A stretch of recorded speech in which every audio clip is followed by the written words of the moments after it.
Donc, Eugénie Bordier, je suis conseillère à l'action culturelle et territoriale à la Direction régionale des affaires culturelles Auvergne-Rhône-Alpes. Alors ce projet, on souhaite créer un média collaboratif pour et avec les acteurs de l'action culturelle sur la région Auvergne-Rhône-Alpes. C'est un outil qu'on conçoit vraiment de manière collective, vraiment un outil utile pour tous les acteurs de l'action culturelle en région, et ils sont nombreux et ils sont très différents.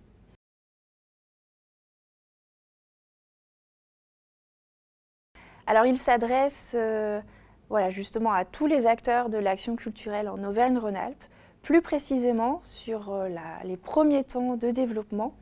Il s'adresse aux coordinateurs et coordinatrices des conventions territoriales d'éducation artistique et culturelle ou des plans locaux d'éducation artistique et culturelle, les collectivités avec qui la DRAC, la région, les départements, les services de l'État ont signé une convention pour développer l'éducation artistique et culturelle sur ces territoires.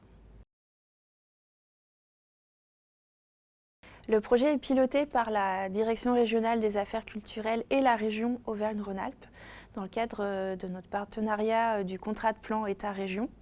Mais bien entendu, c'est un projet qui est multipartenarial et donc autour duquel on retrouve les départements, les communautés de communes avec qui nous avons ces conventions et puis les acteurs du champ social et du champ culturel qui sont partenaires de ces conventions. Donc on est un certain nombre et tout l'enjeu, c'est de pouvoir travailler ensemble sur ce média collaboratif et aussi définir ensemble ce qu'on souhaite en faire.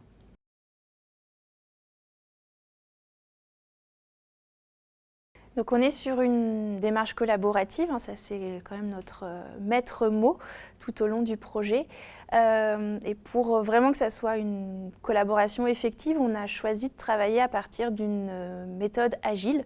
Quand on monte un objet numérique, l'idée c'est pas d'arriver avec un outil ficelé de A à Z, mais bien vraiment de le construire au fur et à mesure avec les différents contributeurs qui le souhaitent et qu'on a repérés. Donc ça va être la méthodologie agile, demande du coup des phases de développement, puis des phases de test avec des retours utilisateurs. Et donc c'est des cycles de développement brique par brique qu'on est en train de mettre en place.